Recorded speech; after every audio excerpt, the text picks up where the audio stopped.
Amém? Glória a Deus. Aleluia.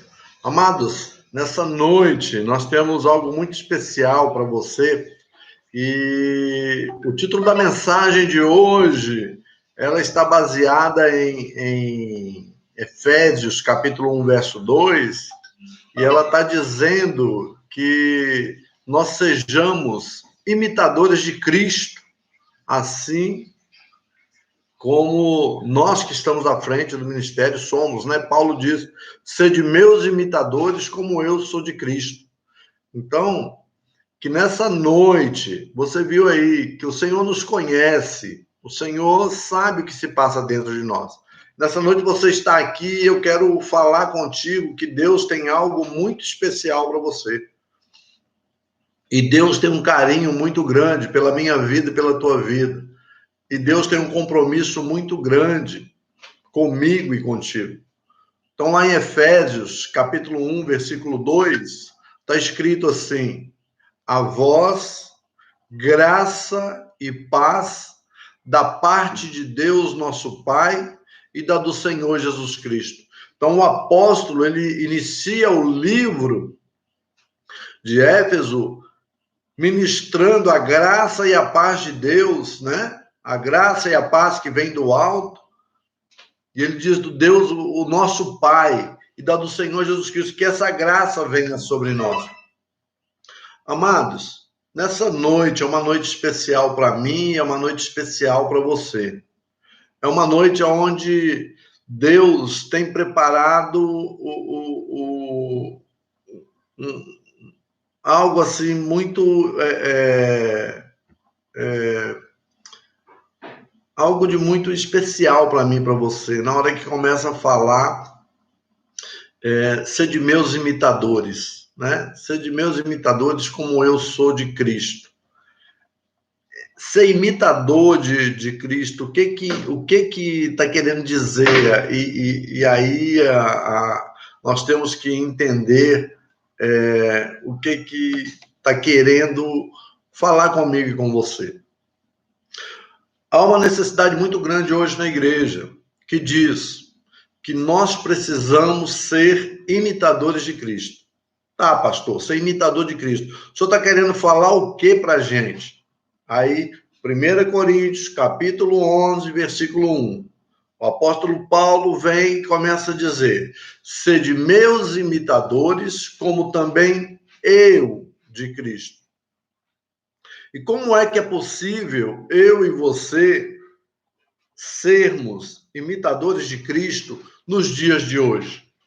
Como é que pode? Como é que a gente vai conseguir ser imitador de Cristo nos dias de hoje? Tá? Ou seja, a prática do nosso cotidiano. Como é que eu vou viver? Como é que eu vou andar? Na realidade, o que Paulo está dizendo para nós, ele está falando para a gente o seguinte: olha, eu preciso, igreja, que vocês comecem a agir como Cristo agiria. Então, nós fomos deixados aqui para anunciar o reino de Deus. E o reino de Deus ele já está implantado dentro de mim, implantado dentro de você. E aí é a minha prática diária, é a minha prática cotidiana. Como é que eu vou fazer? Vamos pensar aqui. Pense junto comigo, pense junto com a sua família, pense junto com seus amigos. Imagine Jesus hoje, aqui.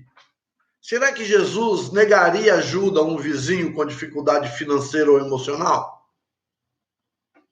Então, o que é que nós temos feito no nosso dia a dia? Como é que nós temos andado no nosso dia a dia? Jesus, ele faria o que nós temos feito no nosso dia a dia? Então, para que eu e você possamos entender, a gente tem que entender da história, conhecer. Eu falo muito sobre isso, né? Eu só vou acreditar em Deus, eu só vou confiar em Deus, eu só vou fazer as coisas para Deus se eu souber quem é Deus. Se eu não souber, não adianta. Eu vou ser mais um no meio da multidão. Quando eu abro a Bíblia, lá em Gênesis, capítulo 1, no verso 26, está escrito assim, ó: porque Deus nos fez conforme a sua imagem e semelhança. E aí depois ele diz assim, olha, fomos redimidos por Jesus na cruz e se estamos em Cristo, o Espírito Santo habita em nós e nos molda dia após dia, para nos tornarmos semelhante a Ele. E isso vai refletir nos nossos atos e nos nossos frutos da nossa atitude. As pessoas vão olhar para a gente e vão ver como é que a gente se comporta. Nós somos igreja, uma igreja eleita, uma igreja redimida pelo sangue de Cristo e selada com o Espírito Santo da promessa. Esse é o nosso posicionamento. Essa é a maneira como nós estamos. Então, quando nós começamos a falar, ser de meus imitadores, como eu sou de Cristo, aí eu começo a ver, peraí, Paulo começa a ler uma carta, ele manda uma carta para a igreja. Toda vez que a igreja está em uma dificuldade, toda vez que a igreja está enfrentando uma situação, Paulo escreve uma carta e manda para a igreja. Se você ler, Paulo tem 13 cartas dentro da Bíblia, todas assinadas por ele. E a maioria é para que a igreja possa compreender o que ele está querendo dizer. Eu preciso entender o que Deus quer falar comigo. Eu preciso entender como é que Deus quer me usar. Tem muita gente que quer ser usado por Deus. Tem gente que se faz usar por Deus. Tem gente que inventa as coisas para ser usado por Deus. Mas eu e você, nós temos que nos posicionar diante de Deus para ser usado por Ele. Então, por exemplo, quando Paulo escreve para a igreja, ele olha para a igreja de Éfeso e ele fala assim, olha, a todos vocês que estão aí em Éfeso, a graça e paz da parte de Deus, nosso Pai e do Senhor Jesus Cristo. Ele está falando para a igreja o seguinte, ele está dizendo o seguinte, olha, eu quero que vocês entendam o propósito eterno de Deus para a igreja de Cristo. Eu quero que vocês entendam o propósito eterno de Deus para vocês. Então, eu e você precisamos estar conscientes disso. Eu e você precisamos estar conscientes do que Deus tem feito por nós. Então, na hora que você vê tudo escrito na Bíblia, eu acho muito interessante, porque quando você começa a entender que Deus tem um propósito eterno contigo, propósito eterno, não é só aqui nessa terra. As coisas de Deus para conosco, elas não se limitam a essa terra, elas não se limitam a esse mundo. As coisas de Deus, elas são muito maiores do que você possa imaginar. E para isso, nós precisamos começar a ter experiências com Deus. Eu só posso ter experiência com Deus, eu só posso ser imitador a partir do momento que eu consigo, a partir do momento que eu consigo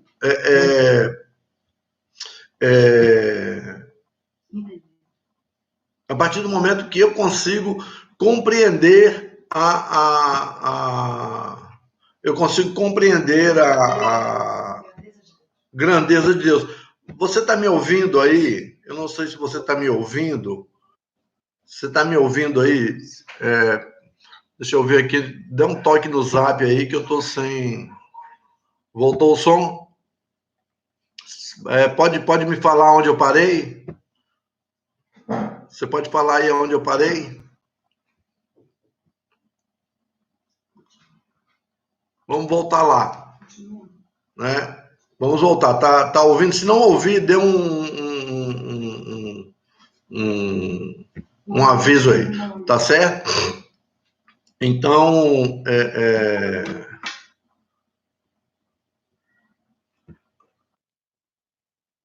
tá ok, pastor? Tá ok? Gente, isso é normal, porque nós estamos treinando aqui, tá certo? Mas a gente vai aprender, tá? Com certeza. Então, eu estava falando para você, eu e você temos que entender que nós temos um propósito eterno com Deus. Deus tem um propósito eterno para nós.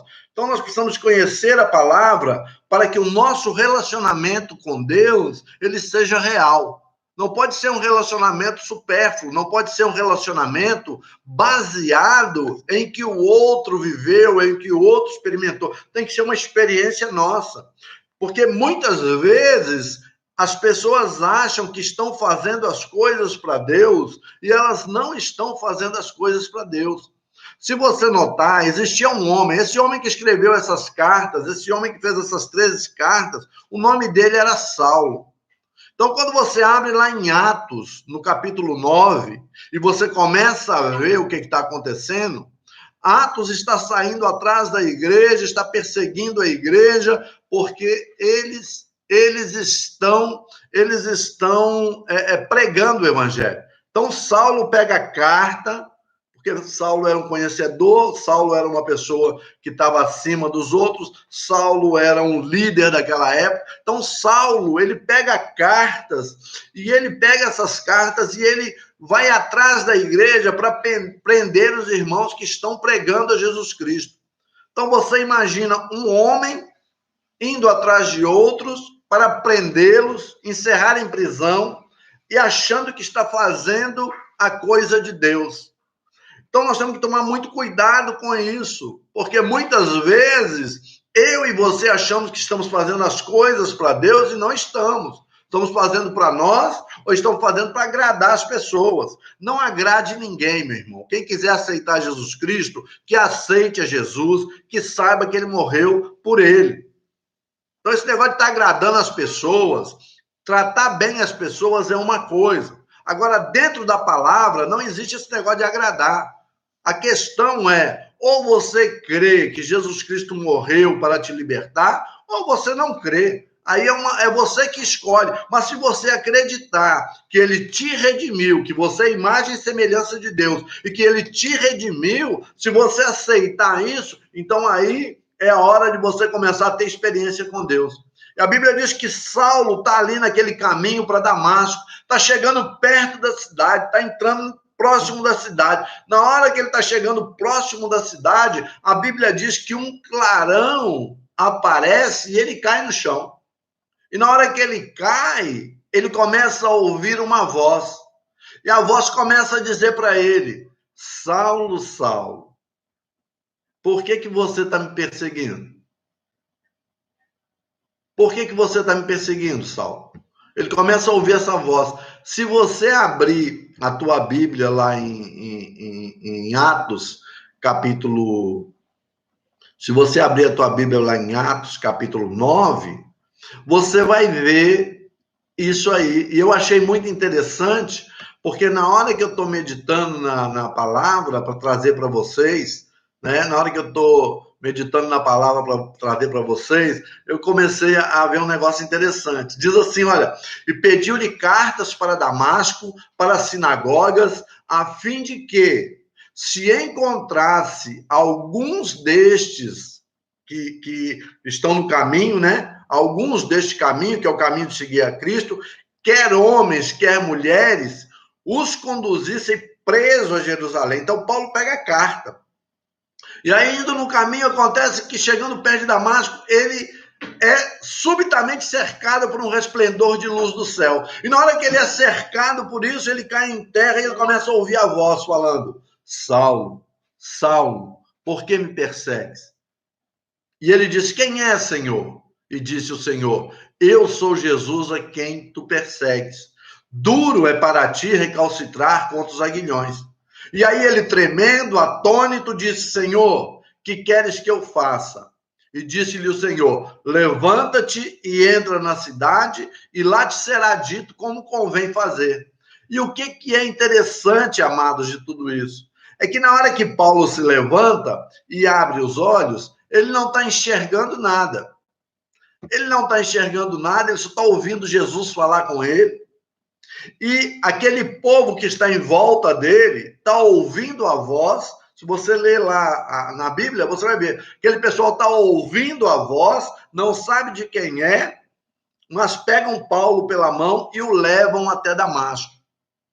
Então, Paulo começa a ter a primeira experiência dele com Deus, a primeira experiência dele com o Todo-Poderoso. Por quê? Porque agora ele começa a ver que ele está perseguindo a um Deus, e esse Deus olha para ele e fala assim: olha, a partir de agora você não se chama mais Saulo, seu nome a partir de agora é Paulo.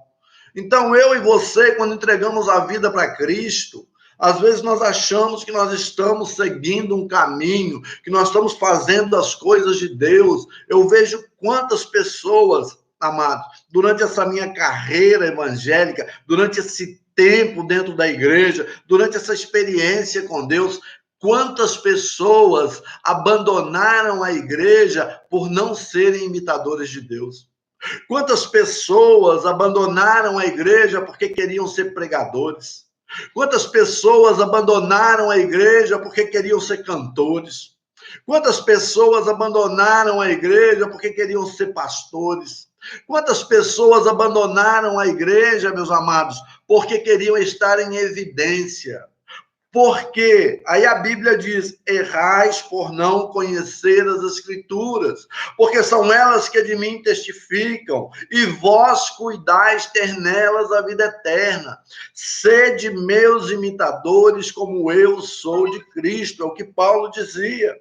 Então, Paulo, quando se converte, a preocupação dele é anunciar o nome de Jesus. Qual é a sua preocupação? Qual é a minha preocupação hoje?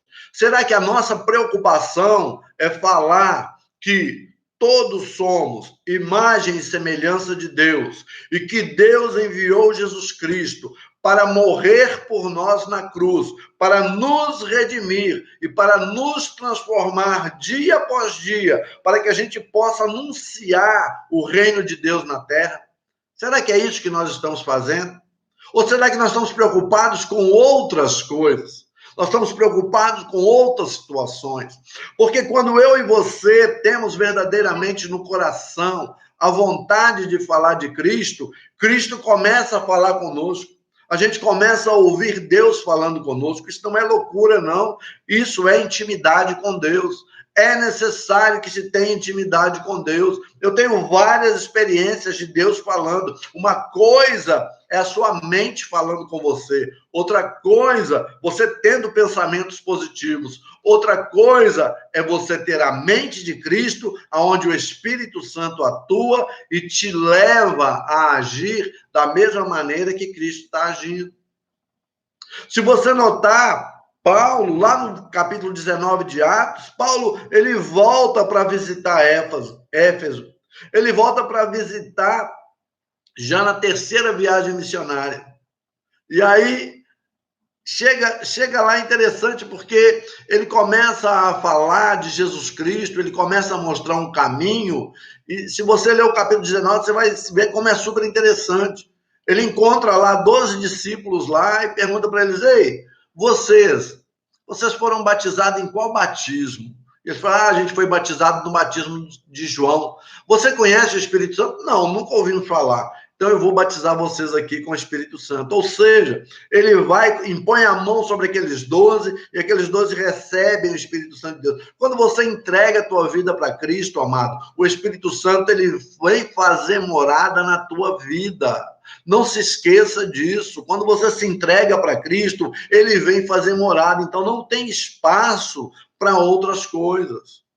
E Paulo, ele faz isso, e aí, se você notar, a história é muito bacana, porque só nesse capítulo 19 ali, você começa a ver que Paulo, ele fica admoestando a igreja durante 3 anos, ele está ali. Ele fica durante 3 anos ali na igreja. Durante 3 meses, ele fica na sinagoga falando sobre Cristo.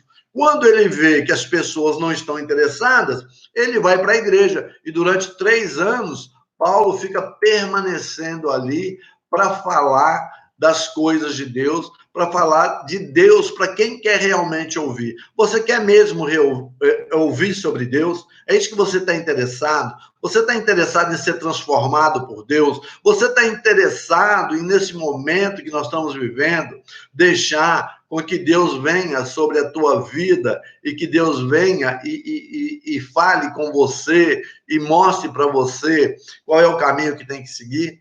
Porque nós temos que ver a situação de cada um dos apóstolos, de cada um dos discípulos. Amados, a história, ela é muito interessante. Paulo, ele se mostra como autor das 13 cartas que ele tem.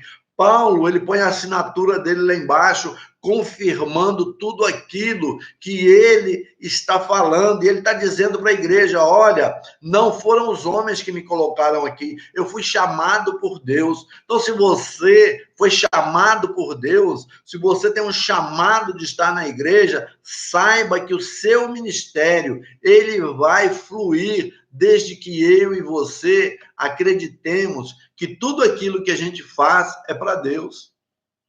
Tudo aquilo que a gente faz é para Deus. Então, quando você começa a entender a história, quando você começa a ver o que está acontecendo, você começa a ver que muitas coisas são semelhantes são semelhantes à nossa vida atual. O que acontece, o que acontecia naquela época é a mesma coisa que acontece hoje. E o que acontece hoje é que nós precisamos de cristãos que sejam imitadores de Deus e que ajam como Jesus deveria agir aqui.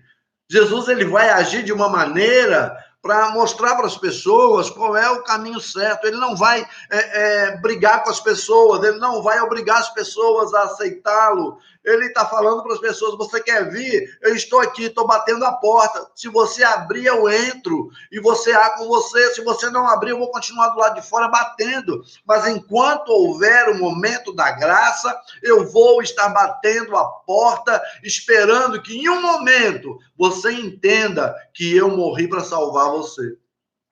Então, quando você olha para Éfeso, uma cidade fundada lá na época de 1050 a.C., e aí torna-se um centro, olha só, torna-se um centro político. Sabe o que é centro político? Eu acho que você sabe. Torna-se um centro comercial. Você sabe o que é um centro comercial? Vamos falar aí que São Paulo hoje seja o centro comercial do Brasil, com mais de, vamos supor aí, 45% da economia girando lá dentro daquela cidade, uma cidade só. 49, 40, 50% da economia do país gira dentro de São Paulo. Então, um centro político, um centro comercial e um centro religioso. Éfeso é um centro religioso. Isso na Ásia Menor. Mas eu estou trazendo você para o nosso dia a dia, para mostrar para você que o que Paulo encontrou naquela época é a mesma coisa que nós estamos encontrando aqui.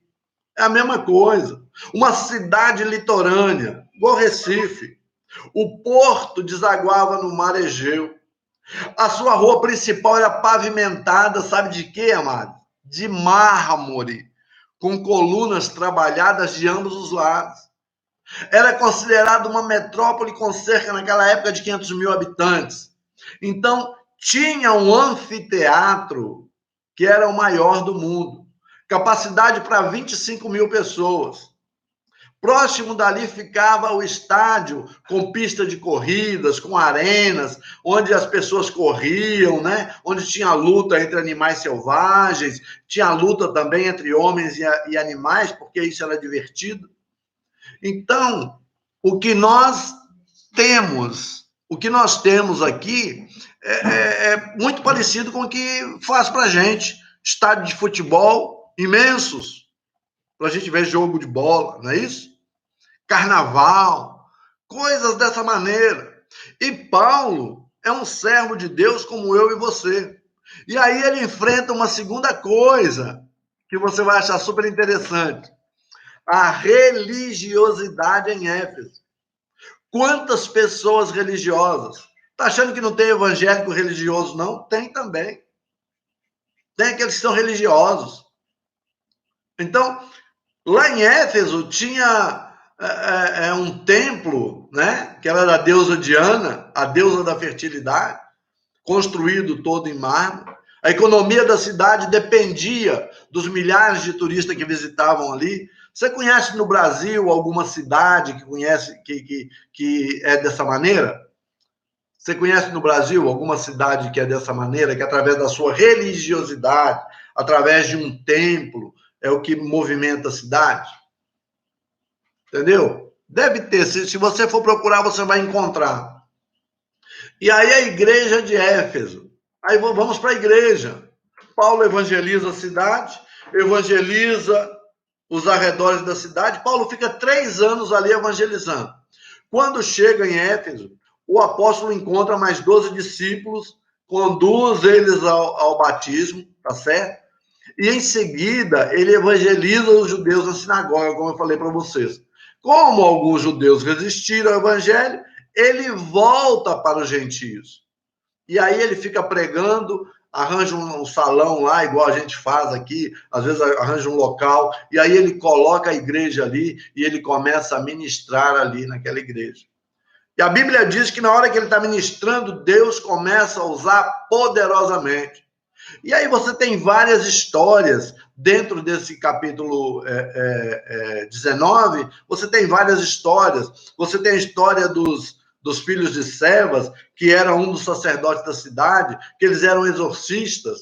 Então, na hora que ele vê Paulo orando e que vê Paulo falando o nome de Jesus, eles vão lá. Você conhece essa história? Ele vai lá para tentar expulsar o diabo da vida daquela pessoa lá, começa a falar em nome de Jesus, ao qual Paulo prega, eu vos conjuro, e o inimigo sobe sobre eles lá, eles saem correndo nus, fica notório isso em toda a cidade, e as pessoas começam a ver que agora naquela cidade existe um homem e existe uma igreja que serve ao verdadeiro Deus.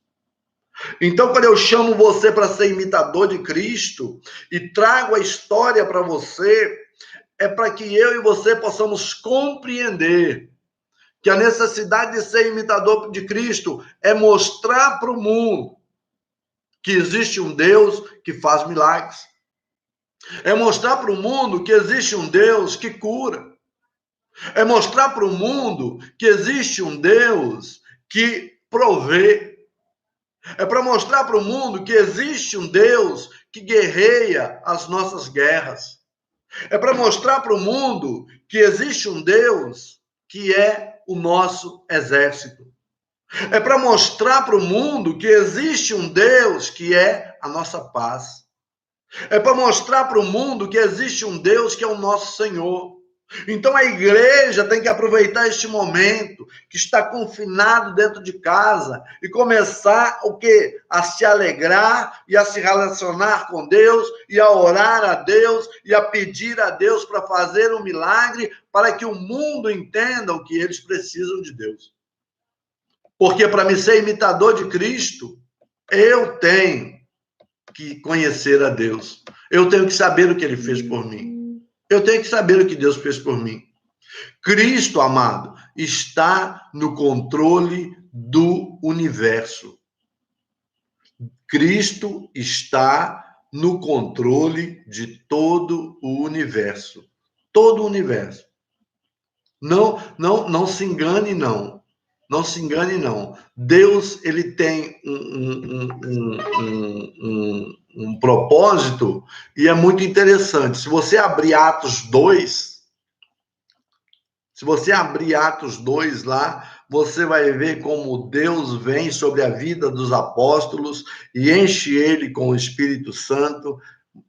Entenda o que é encher do Espírito Santo. Ele pega aquelas pessoas que estão ali reunidas, orando, várias línguas, diversas cidades, e a Bíblia diz que ele vem e ele enche aos homens com o Espírito Santo e todos começam a falar noutras línguas, conforme o Espírito Santo lhes concedia que falasse, e eles começam a falar das grandezas de Deus.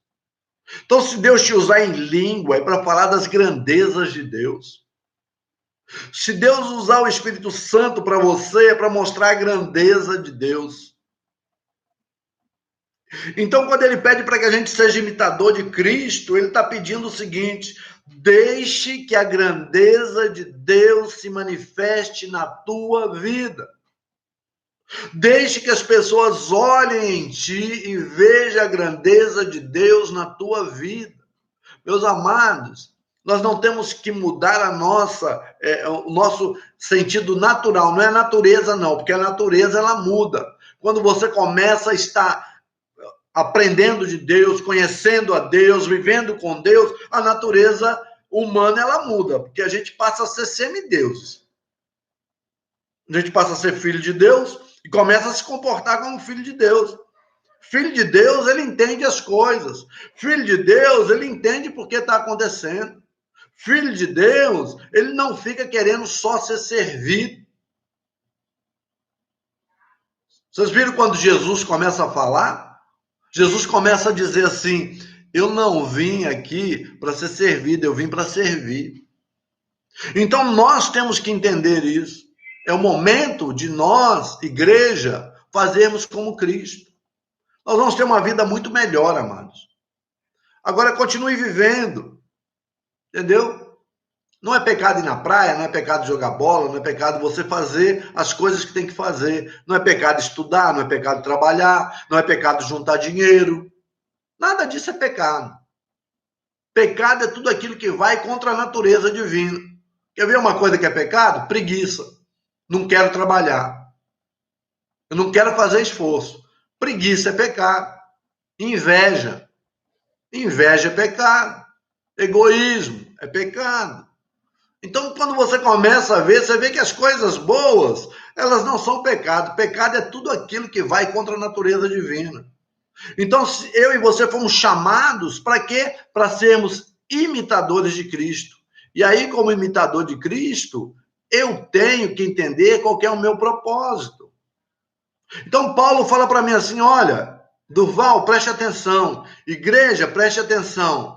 Deus tem um propósito eterno contigo e esse propósito eterno não se limita aqui na Terra.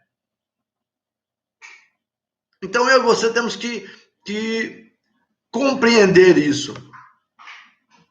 Então, o Espírito Santo, ele atua na minha vida, ele atua na tua vida. E a única maneira de sermos imitadores de Cristo é deixar que o Espírito Santo nos guie. É parar para pensar, isso é realmente o melhor para mim? Se Jesus estivesse aqui no meu lugar, era isso que ele iria querer? Era isso que ele estaria interessado? Eu me lembro no início da minha caminhada que muitas pessoas queriam parar de estudar, parar de trabalhar só para estar na igreja.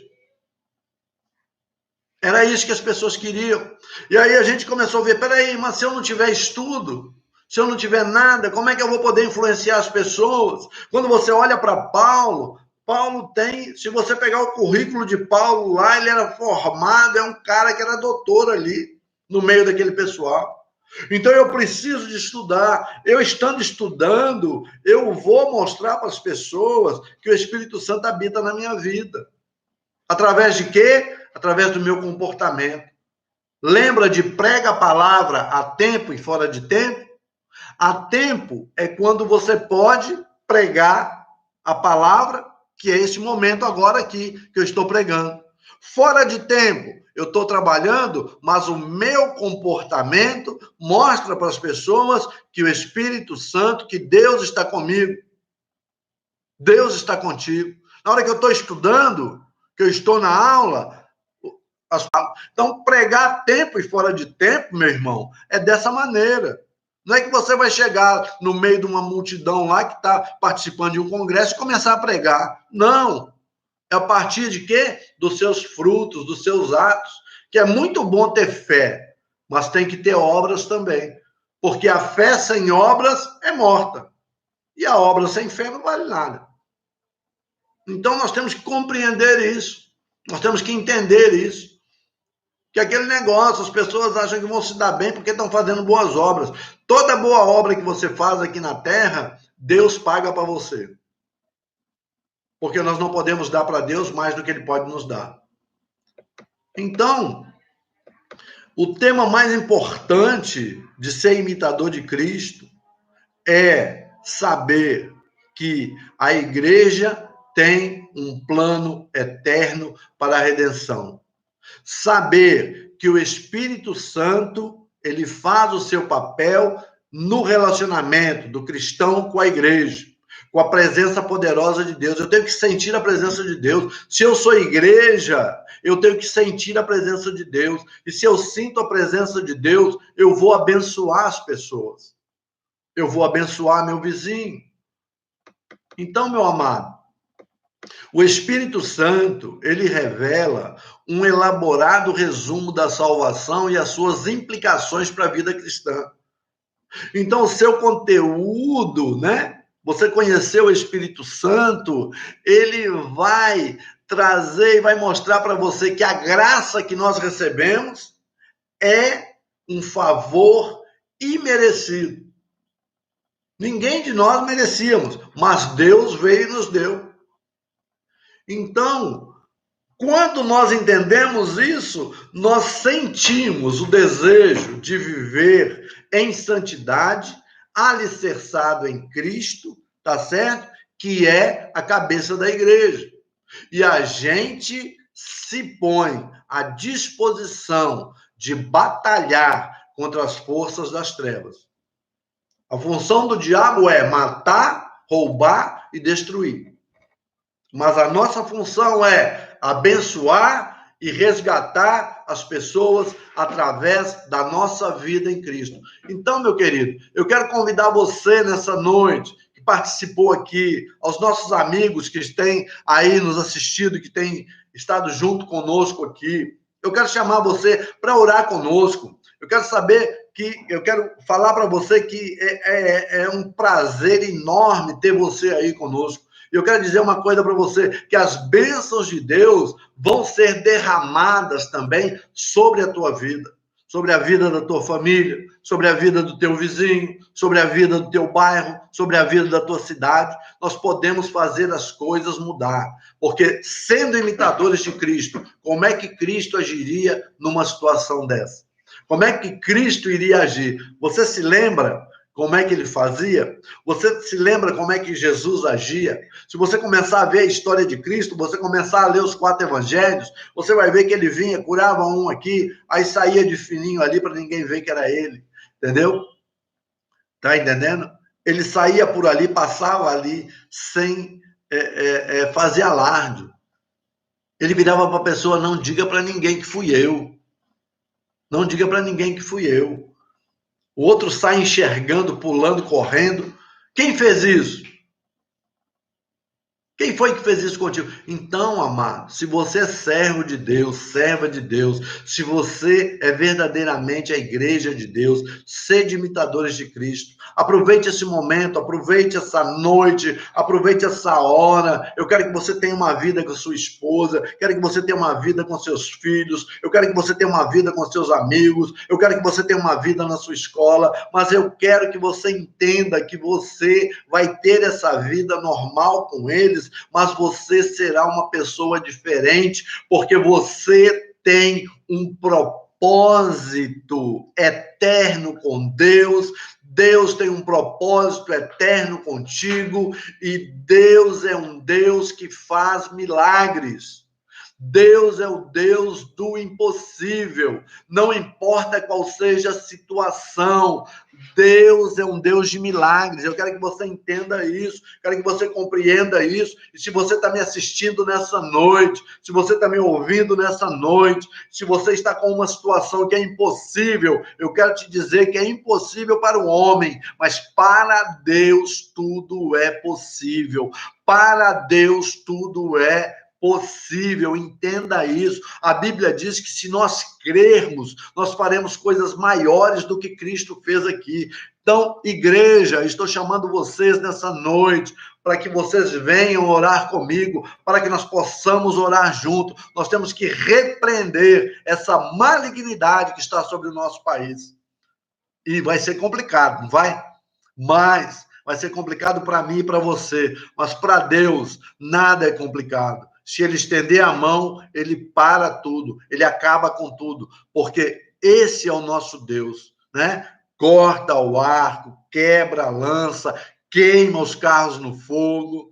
Esse é o nosso Deus, é o Deus que opera maravilhas. Então eu chamo você nessa noite para que você seja imitador de Cristo e que você tenha esse relacionamento com Deus e que você verdadeiramente possa agir como Cristo iria agir aqui. Tá certo? Saiba que você a cada dia é transformado, a cada dia nós somos mudados, a cada dia Deus nos transforma mais, Deus nos molda mais, Deus nos ensina mais, e nós estamos aprendendo nessa noite. Você, sua família, seus amigos, aqueles que estão nos vendo, todos nós estamos aprendendo. Então vamos aproveitar, é momento de oração. Momento de oração, não é repetição, não. Oração. O que é que você quer? Qual é o desejo do teu coração? Você quer que acabe com essa malignidade que está aí? Você quer que acabe com essa desgraça que está vindo sobre a vida das pessoas? Eu estou chamando você para isso, para clamar ao nosso Deus, para que ele acabe com isso. Então eu quero orar por você nessa hora. Se tem alguém aí que está enfermo, se tem alguém aí que está com um problema impossível de resolver, quero que você pegue esse problema agora, coloque aí na frente de Deus. Não vou mandar você tomar água, não vou mandar você fazer nada. Só quero que você coloque aí diante de Deus e Deus vai entrar com providência na tua vida, na vida da tua família, na vida do teu vizinho, na vida do teu bairro, na vida da tua cidade, na vida do teu estado e na vida do nosso país. Porque o nosso Deus é um Deus de milagres. Amém? Glória a Deus. Aleluia! Posso ouvir um amém aí? Meu amado, em nome de Jesus, vamos orar. Senhor, nosso Deus e nosso Pai, aqui está a tua igreja, aqui estão as pessoas que estão nos assistindo. Deus amado, o Senhor ouviu eu falando para eles que o Senhor é um Deus de milagres, que não importa a situação, o Senhor é o Deus do impossível. Agora, Pai, em nome de Jesus, se houver alguém com alguma causa impossível nessa hora, se houver alguém com alguma enfermidade que está nos assistindo nessa hora, Deus amado, em nome de Jesus, entra, manda teus anjos, ó Pai, com a espada emanhada, seus anjos de guerra, para mudar essa situação. Aquilo que é impossível, Deus, que seja, Senhor, transformado agora nessa hora. Pai amado, se houver alguém enfermo, alguém doente, Pai, na autoridade do nome do nosso Senhor e Salvador Jesus Cristo, que essa pessoa fique curada agora, enfermidade, em nome de Jesus Cristo. Nós falamos para você, saia desse corpo e não volte mais. Deus amado, olha para a nossa igreja, olha, Senhor, para os nossos lares, abençoa, Senhor, as nossas famílias, abençoa, Senhor, nossos filhos, abençoa, Senhor, as nossas filhas, abençoa, Senhor, os esposos, as esposas. Deus amado, que esse momento seja um momento de coinonia, seja um momento de comunhão.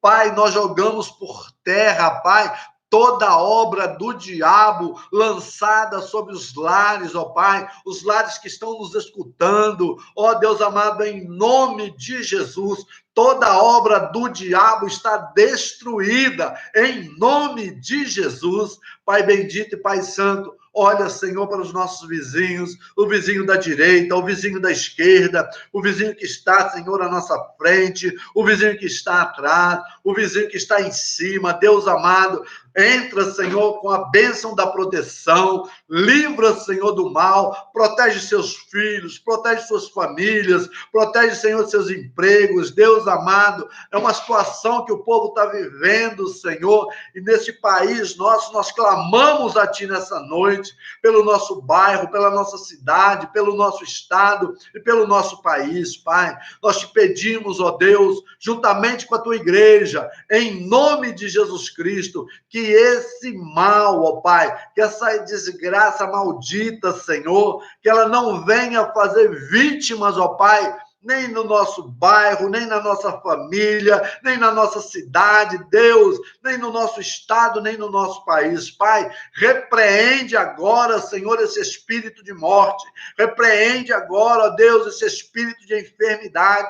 Pai amado, que a Tua mão, Senhor, seja sobre o nosso país, que a Tua mão seja sobre a nossa casa, seja sobre o nosso bairro, seja sobre a nossa cidade, seja sobre o nosso país. Pai amado, em nome de Jesus Cristo, nós clamamos a Ti e colocamos, ó Deus, os nossos governantes, ó Pai, diante da Tua presença. Nós precisamos, ó Deus, que esses homens tenham entendimento e que as atitudes, Senhor, sejam atitudes tomadas para que a Tua igreja viva em paz, para que o povo tenha tranquilidade. Pai amado, em nome de Jesus Cristo, a tua igreja está clamando em ti, está clamando, Senhor, em cada casa, em cada lar. Pai, nossos amigos, ó Deus, estão clamando a ti nessa noite. Nossos amigos estão junto conosco agora, Senhor, nessa campanha de oração, ó Pai, em nome de Jesus. Repreenda, Senhor, esse mal do nosso país.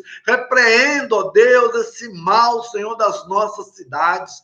Pai amado, em nome de Jesus, nós colocamos tudo isso diante de Ti e clamamos, ó Deus, nós clamamos a Ti porque o Senhor é um Deus misericordioso. Nós clamamos a Ti, ó Pai, porque o Senhor é um Deus bondoso. Então, Deus, em nome de Jesus, nós clamamos pela Tua bondade, pela Tua misericórdia sobre a vida, Senhor, dessas pessoas. Pai amado, no nome de Jesus Cristo, em nome de Jesus, Deus, abençoa, Senhor, a cada um, que a tua graça, Senhor, seja com cada um, Pai amado, em nome de Jesus, que nós sejamos, Senhor, verdadeiramente imitadores de Cristo. Pai, muito obrigado por tudo, em nome de Jesus. A igreja diz, amém. Meu amado, amanhã, 19h30, vamos estar aqui novamente, tá certo? Ok? Aos nossos amigos que estão nos vendo, muito obrigado a vocês. Deus continue te abençoando. Se você está em casa, 19h30, nós estamos ministrando aqui, ministrando uma palavra de bênção, ministrando para você, dizendo para você que Jesus te ama, Jesus gosta de você, Deus tem um amor imenso por você e Deus quer fazer o melhor por você. Não tenha medo, não tenha medo das situações, não tenha medo das coisas que possam vir a acontecer, porque o nosso Deus, ele é muito maior do que tudo isso que está acontecendo. Que a graça do nosso Senhor e Salvador Jesus Cristo, tá certo? Que o amor do nosso eterno Deus, tá? E que as doces consolações do Espírito Santo de Deus seja com você, com a igreja, com toda a tua casa, em nome de Jesus. Amém? Deus te abençoe.